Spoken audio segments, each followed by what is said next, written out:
What's up mga Kokote? It's me again, Kuya Jet. Welcome sa Kuwader, when learning is the name of the game. At kung bago ka pa lang sa aking YouTube channel, pindutin mo ng subscribe, like, and share button para mag-updated ka sa aming videos. And for this lecture video ay pagpapatuloy natin ang ating nasimulang Ibong Adarna kung saan tayo ay nasa ika-11 kabanata na. Pero bago lahat ay papahapayawan lang natin ang mga nangyari noong nakaraang lecture video kung saan ito ay pinamagatan natin ang kabanata 10 na ang katotohanan ay lalabas. So dito, bumalik si Don Juan ng masigla, malakas at masaya sa kaharian ng Berbanya at ito ay kinatuwa ng maraming mamamayan kung saan ay hindi lahat ng naroroon ay natutuwa. Bagkus ang dalawang magkapatid na sina Don Pedro at Don Diego ay hindi natutuwa dahil maaring lumabas ang katotohanan mula sa nangyaring katotohanan sa pinanggalingan o sa pinagdaanan ni Don Juan at maaring bigyan sila ng kaparusahan ng Haring Fernando na kanilang ama. Ayun, so dito na nga ay bigla siyang nakita ng Ibong Adarna kung saan ang Ibong Adarna ay labis na natuwa o nasiglak yan nung nakita niya at biglang nagpalit ng kulay ang dating walang kamalay-malay at walang kabuhay-buhay na Ibong Adarna. So dito, nagsimula ng umawit ang Ibong Adarna at narinig ng buong kaharian ng Berbanya ang napakagandang tinig nito. Yun, so napatunayan ni Don Juan na totoo nga ang kanilang nahuling ibon na Ibong Adarna. Dito rin nalaman ng Haring Fernando ang katotohanan dahil isinalaysay ni Don Juan ang mga naganap mula sa kanyang pagbubugbog mula kina Don Pedro at Don Diego. Yun, so dito kinakabahan na sina Don Pedro at Don Diego kung ano ang magiging kapalit ng kanilang katarantaduhan. Yun na nga ang kapalit ng kanilang nagawang kamalian o kanilang masamang balak kay Don Juan ay ang isang kamatayan na kapag inulit muli nila ang pagtataksil nila sa kanilang bunsong kapatid ay isang kamatayan ang ibibigay ng Haring Fernando. So dumako naman tayo sa ika-11 kabanata kung saan ang settings natin o ang tagpuan natin ay matatagpuan sa kaharian ng Berbanya kasi doon natin iniwan ang kabanata 10. Bumalik na si Don Juan para sa Berbanya ng magaling at buhay pa. Yun nga yung sabi natin. So, syempre, natapos na yung mga pangyayaring yun at nasa kabanata 11 na tayo. At ito ay pamamagatan nating Inggit ang Sanhi. Bakit kaya Inggit ang Sanhi nito? Ayan, so abangan natin at malalaman natin kapag natapos mo ang video na ito.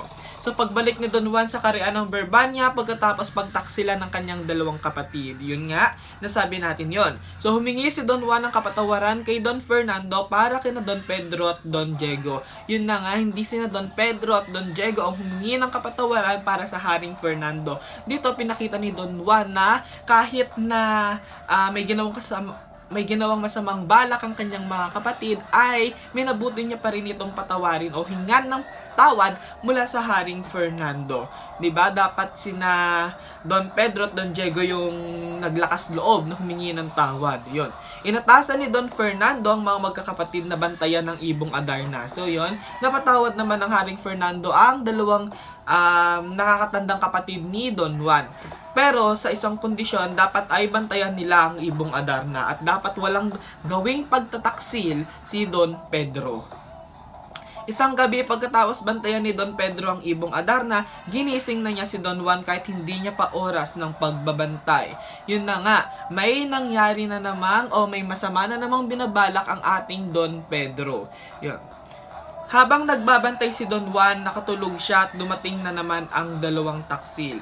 Yun, pinakawalan nila Don Pedro at Don Diego ang ibon at umalis habang natutulog si Don Juan.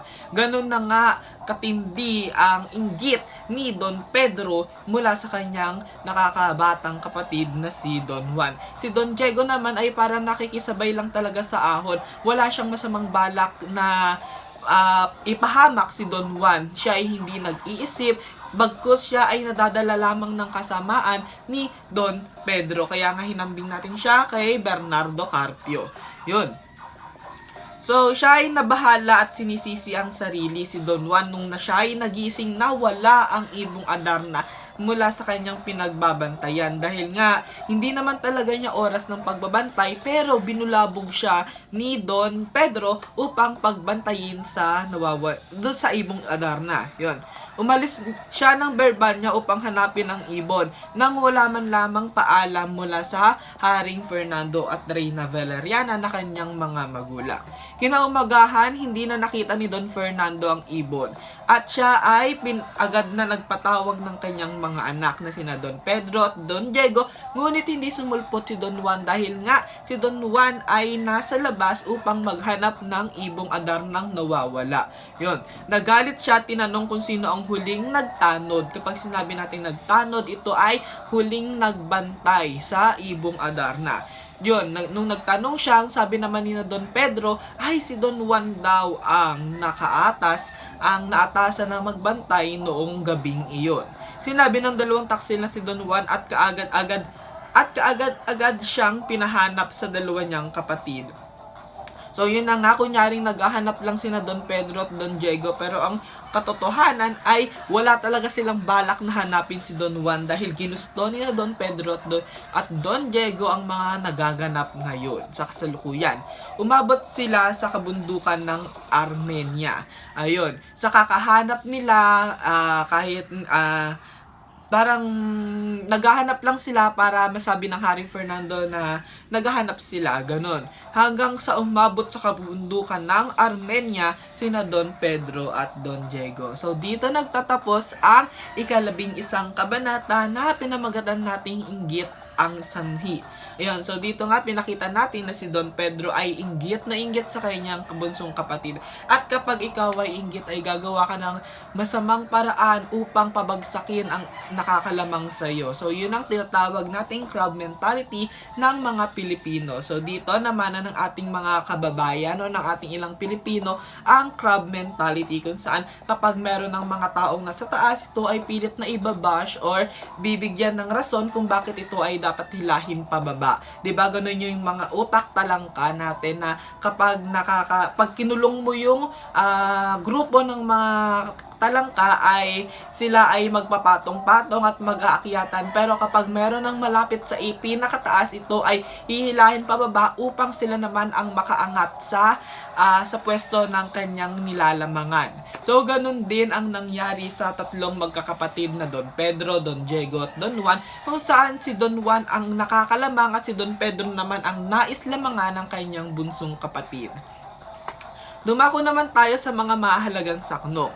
Ang Kabanata 11 na pinamagatan natin Inggit ang Sanhi ay merong mga saknong na mahalaga. So ito ang saknong 414 kung saan nagbabalak na naman si Don Pedro ng masama para kay Don Juan. Sunod naman na yung saknong 421 kung saan ginising nila si Don Juan kahit hindi niya pa oras ng pagbabantay para sa Ibong Adarna. Sunod ang saknong 426 kung saan pinakawalan ang Ibong Adarna ng dalawang magkapatid. Isunod naman natin ang saknong 433 kung saan pinagbintangan si Don Juan sa pagtakas ng Ibong Adarna. So ganong katindi sina Don Pedro at Don Diego. At ang huling mahalagang saknong naman ay ang saknong 442 kung saan nakarating sila sa kabundukan ng Armenia. So ano kaya ang mga susunod na kaganapan? Dahil may bago tayong tagpuan na tinatawag nating kabundukan ng Armenia. May mga bagong tauhan kayang lilitaw, or may bagong istorya na naman, or may bagong kainggitan na naman o pagtataksilang magaganap sa kwentong ito. Para sa ating susunod na kabanata, ito ay ang Kabanata 12.